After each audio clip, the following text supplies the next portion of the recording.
கௌரி அக்கா, என்னோட காதல் பாதியிலேயே முடிஞ்சிருச்சு. உங்களுக்கு ஒண்ணு தெரியுமாக்கா? நான் என்னோட சின்ன உலகத்துல ரொம்ப சந்தோஷமா இருந்தேன். காதலை பத்திலாம் நான் என்னைக்கும் யோசிச்சதே கிடையாது. வாழ்க்கையில எனக்கு இருக்கிற ஒரே கனவு நான் ஒரு நல்ல டாக்டர் ஆகணுங்கிறது தான். ஆனா இருந்தாலும் அந்த கடவுள் டாக்டர் சிவாவை என் வாழ்க்கையில கொண்டு வந்து சேர்த்தாரு. என்னை அடிக்கடி அவரை சந்திக்க வச்சாரு. என் வாழ்க்கையவே திருப்பி போட்டுட்டாரு. அக்கா, நான் என்னமோ எனக்கு அவர் மேல ரொம்ப மரியாதைன்னு தான் நினைச்சேன். ஆனா இப்படி நடக்கும்னு நான் எதிர்பார்க்கல. நான் எப்ப அவரை காதலிக்க ஆரம்பிச்சேன்னு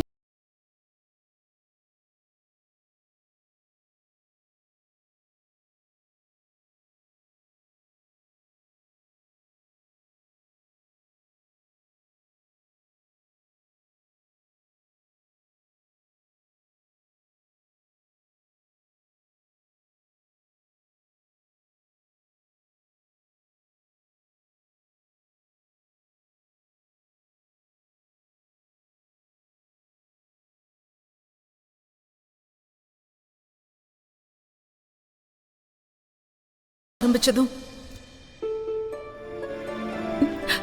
அதுக்கு தடையும் வர ஆரம்பிச்சிருச்சு.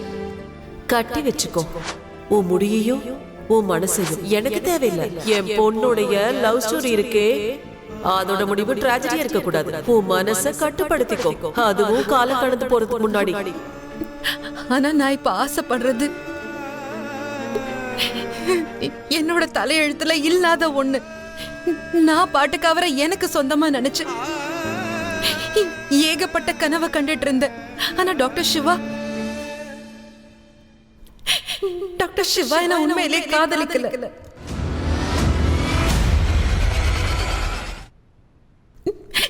டாக்டர் சிவா என்ன காதலிக்கல. சோ நம்ம இன்னையில இருந்து பார்ட்னர்ஸ் இல்ல.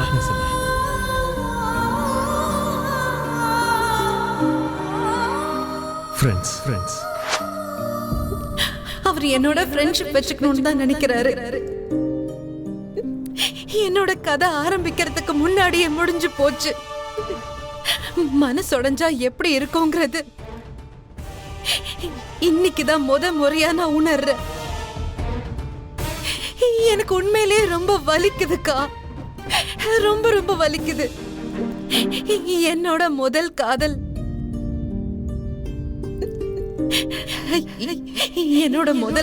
பாதியிலே முடிஞ்சிருச்சு. காதல் நட்பாயிடுச்சு. என்னோட இந்த காதல் கதை முடிஞ்சு போச்சு டாக்டர் சிவா.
நான் எதுக்காக இப்படி இருக்கேன்?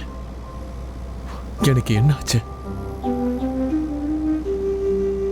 சக்தி என் ஃப்ரெண்டா இருக்க மாட்டேன்னு தானே சொன்னா. இதன பெரிய விஷயமா? நம்ம பார்ட்னர்ஸும் இல்ல, ஃப்ரெண்ட்ஸும் இல்ல.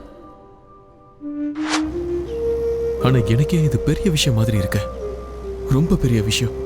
இன்னைக்கு இதை தவிர வேற எதுவும் தேவையில்லைங்கிற மாதிரி இருக்கு. இவ்வளவு நாள் நடந்தது கூட எனக்கு பெருசா வலிக்கல. இப்பதான் ரொம்ப வலிக்குது. ஏன்? விஷயம் என்ன தெரியுமா டாக்டர் சிவா?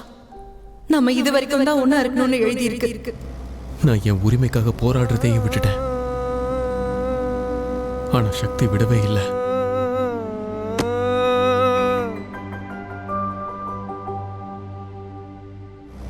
நான் என் கனவுகளை கூட கிவ் அப் பண்ணிட்டேன். ஆனா சக்தி அப்படி செய்யல.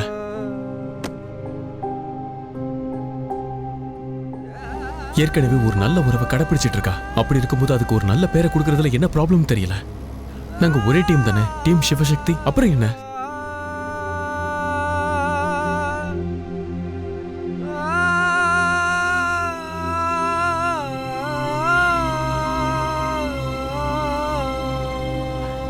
என்ன நடக்குதுன்னே ஒன்னும் புரியல. நம்ம பார்ட்னர்ஷிப்பே முடிஞ்சிருச்சுங்கிறப்போ இப்போ ஃப்ரெண்ட்ஷிப் ஆரம்பிக்க வேண்டிய அவசியம் தான் என்ன? நீங்க எனக்காக எவ்வளவோ செஞ்சிருக்கீங்க. அதுக்கு தேங்க்யூ. உங்க உடம்ப பாத்துக்கோங்க. எனக்கு போய் தேங்க்ஸ் சொல்லிட்டு இருக்கா.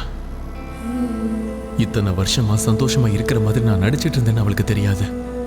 பேருக்கு தான் சிரிச்சிட்டு இருந்தேன், மனசார இல்லை. நான் இன்னைக்கு முதல் முறையா மனசார சந்தோஷப்படுறேன்னா அதுக்கு அவ மட்டும்தான் காரணம். எனக்கு என் லைஃப்ல ஒரு பர்பஸ் கிடைச்சிருக்குன்னா அதுக்கு அவ மட்டும்தான் காரணம். இந்த அளவுக்கு ஒரு ஃப்ரெண்டு கூட செய்ய மாட்டா, வெறும் பிஎஃப்எஃப் தான் பண்ணுவாங்க. அப்படி இருக்கும்போது அவ ஏன் மறுத்துட்டா? நான் அப்படி என்ன தப்பு பண்ண சக்தி? நான் அப்படி என்ன தப்பு பண்ணேன்?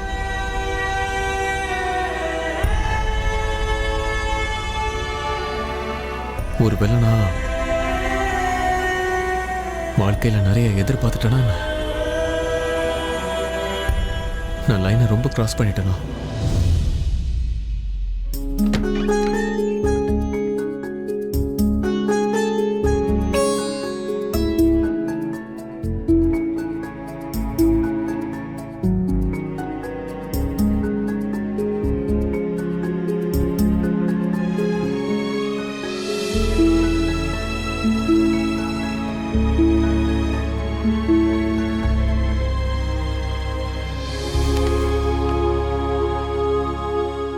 கௌரி அக்கா கிட்ட பேசிட்டு இருந்தியா? இங்க பாருமா, சில பேரு ஏதோ ஒரு நோக்கத்தோட நம்ம வாழ்க்கையில வருவாங்க. அவங்களோட அந்த நோக்கம் முடிஞ்சிருச்சுன்னா அவங்கள போக விடுறதுதான் நல்லது. உன்னுடைய இந்த அக்கா மாதிரி உன் உயிரை காப்பாத்த வந்தாங்க. இல்ல, வந்த நோக்கம் முடிஞ்சிருச்சு, போயிட்டா. அவங்கள போக விடுறதுதான் எல்லாருக்கும் நல்லது. நீயும் டாக்டர் சிவாவும் நல்ல நினைவுகளை உருவாக்கியிருக்கீங்க, போதும். அது நினைவுகளா மட்டும் இருக்கட்டும். இங்க பார், அவன் உன்னை ஒரு நல்ல ஃப்ரெண்டா தான் மதிக்கிறான். ஆனா நீ அவனை ஒன் சைடா காதலிக்கிற. இங்க பாருமா, ஒருவேளை இத நீ அப்படியே கண்டினியூ பண்ணனா இந்த இனிமையான நினைவுகள் ரொம்ப கசப்பா மாறிடும்.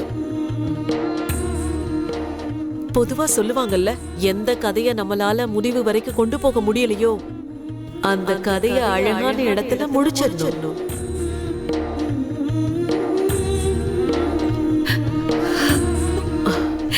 வேண்டாம், நீ எடுத்த முடிவு இருக்கே அது ரொம்ப கரெக்ட், நிஜம்தான். நீயும் டாக்டர் சிவாவும் எவ்வளவு அழகான நேரங்களை ஒன்னா கழிச்சிருக்கீங்க, போதும். அதை இனிமேல் நினைவுகளா மட்டும் இருக்க விட்டுரு. நீ வாழ்க்கையில முன்னேறு. இங்க பாருமா, உனக்கு வாழ்க்கையில இன்னும் நிறைய இருக்கு. நான் வேணா ஒண்ணு சொல்லட்டுமா? அந்த டாக்டர் சிவா உன்னை ஒண்ணும் காதலிக்கல.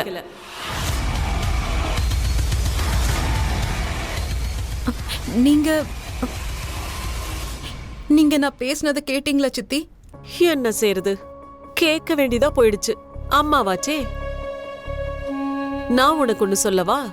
கடவுள் இருக்காரே, ஒரு பொண்ணோட அம்மாவுக்கு 2 கண்ணு கொடுக்கல, 2 சிசிடிவி கேமராவை கொடுத்திருக்காரு. அம்மா பொண்ணோட உறவு எப்படி இருக்கும் தெரியுமா? பல்லுக்கு நடுவுல நாக்கு இருக்குல்ல, அந்த மாதிரி.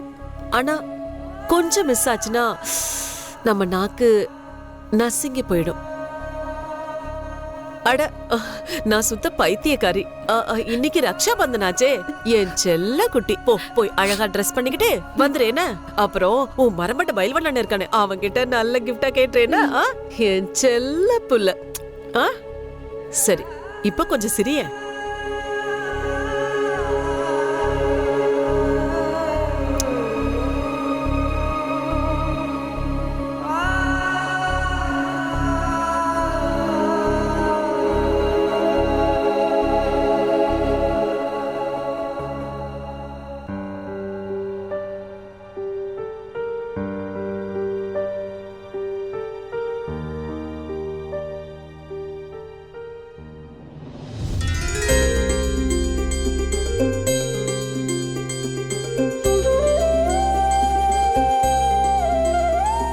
அண்ணா தேவையில்லாம டென்ஷன் ஆகாதீங்க.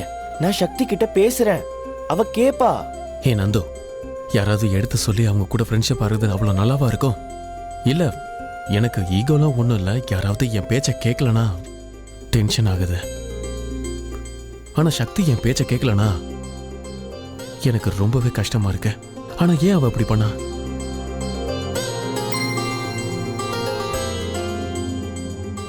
மை டியர் பிரதர்ஸ், தயாரா இருக்கீங்களா? இன்னைக்கு நீங்க என்ன இல்ல, உங்களோட வாலெட்ஸ் தான் நீங்க காப்பாத்தி ஆகணும்.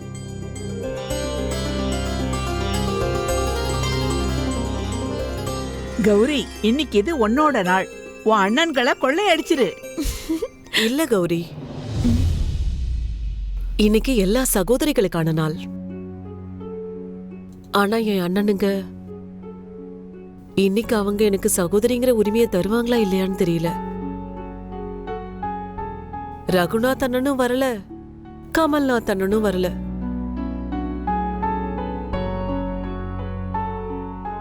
எப்படியும் நான் தான் அவங்களுக்கு தங்கச்சியே இல்லையே. ராக்கி எல்லாம் ஞாபகம் இருக்குமா என்ன? இந்த தங்கச்சி இன்னைக்கு தனிமரம் அடிக்கிறாளே, நல்லதுதான். எவ்வளோக்கு எவ்வளோ தனிமரமா இருக்காளோ அவ்வளோக்கு அவ்வளோ என் கண்ட்ரோல்ல இருப்பா.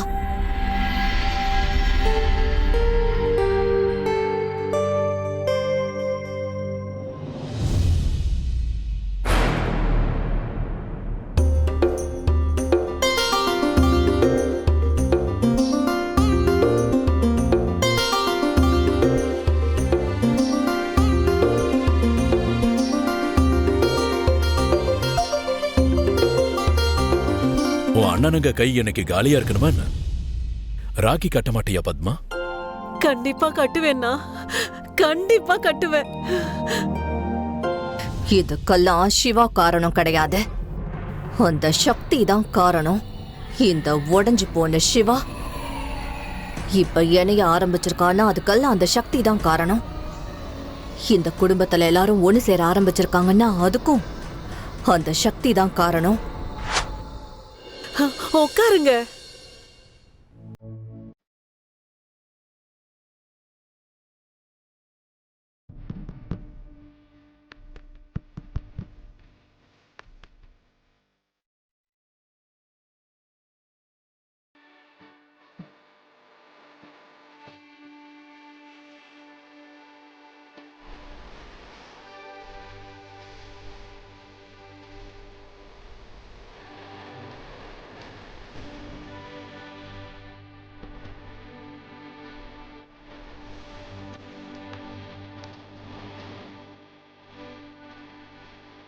இந்த குடும்பத்தை பிரிக்கிறதுக்கு நான் எவ்வளவு சதி பண்ணாலும் சரி, ஜஸ்ட் ஒரு கண்ணீர் விட்டா போதும் மறுபடியும் எல்லாரும் ஒண்ணு சேர்ந்துடுறாங்க. அது ஏதோ கண்ணீர் இல்ல, கம்மு மாதிரி.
சின்னனே, இது இன்னொரு ராக்கி. அண்ணனுக்கு ராக்கிங்களை வலது கையில கட்டுவோம், அண்ணிங்களுக்கு இடது கையில கட்டுவோம். உறவுகள் என்னைக்கும் இனிமையா இருக்கணுங்கிறதுக்காக.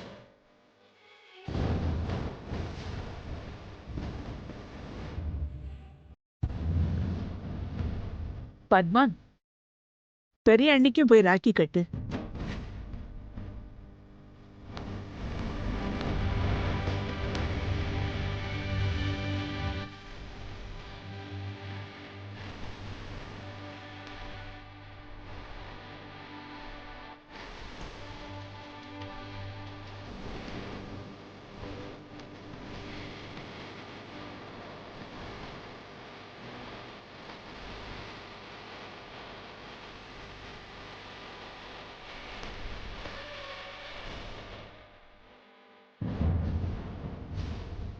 ஐம் so sorry அண்ணா.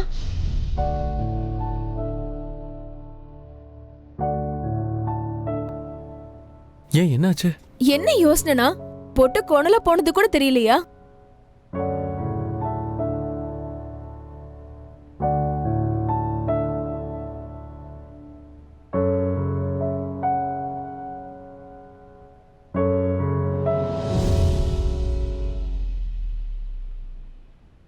அட,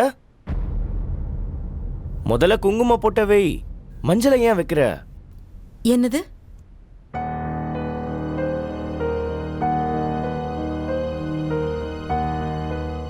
ஏன் உனக்கே தெரியலையா? என்ன யோசனையில இருக்க? நம்ம இன்னையில இருந்து பார்ட்னர்ஸ் இல்ல, ஃப்ரெண்ட்ஸ். ஐம் சாரிண்ணா. ஐயோ வேணாப்பா, இன்னைக்கு ரக்ஷாபந்தன். இன்னைக்கு தங்கச்சி அண்ணன் கிட்ட சாரி சொல்றதெல்லாம் பாவம். Okay, no sorry. ஆனா ராக்கி கட்டிடுறேன். ஓகே?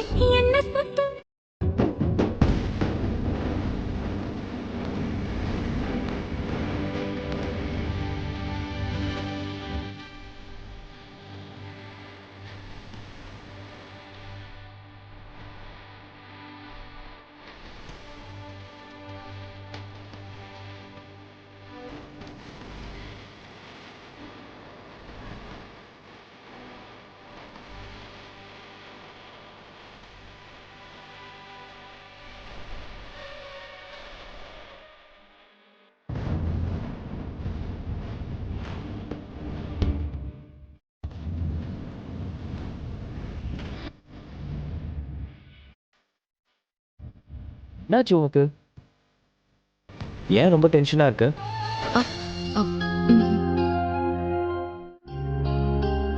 காதல் வலி வந்தா இப்படிதான் இருக்கும். எந்த அண்ணனாலையும் காப்பாத்த முடியாது. உனக்கு என்னாச்சுமா சக்தி? இவளுக்கு என்னாச்சுன்னு எனக்கு தெரியும்.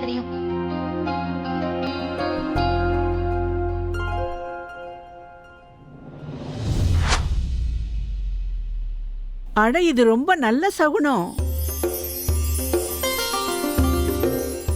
அப்படின்னா பொட்டு கோணல் ஆயிடுச்சுன்னா உன்னோட சிவா அண்ணனுக்கு சீக்கிரமே நல்லது நடக்க போகுதுன்னு அர்த்தம்.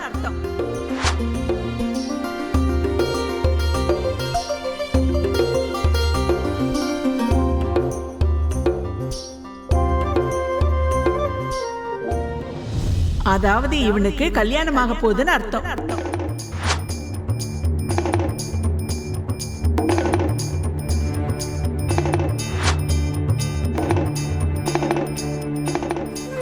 சிவாவுக்கு கல்யாண யோகம் முழுமையா வந்தாச்சு. என்ன மந்திரா, அந்த சுவாமிஜி என்ன சொன்னார்னு ஞாபகம் இருக்குல்ல? சிவாவுடைய கிரகங்கள் மாறிக்கிட்டு இருக்கு. லக்னத்துல கோச்சார 7ஆம் பாவத்துல இருக்கு. அது சிவாவுடைய வாழ்க்கையில சக்தியா வரப்போகுது. அது உன் வாழ்க்கையில அழிவை ஏற்படுத்தும். சில பேருக்கெல்லாம் ஜாதகங்கிறது தேவையே படாது. அவங்க பிறந்ததே ஒண்ணு சேர்றதுக்கு தானே. சிவா சக்தி மாதிரி. முதல்ல நம்ம சுவாமிஜி கணிச்சு சொன்னாரு. இப்ப இந்த குங்குமம் எல்லா அறிகுறியும் சிவாவோட கல்யாணத்தை பத்தி தான் சொல்லுது. ஆமாமா,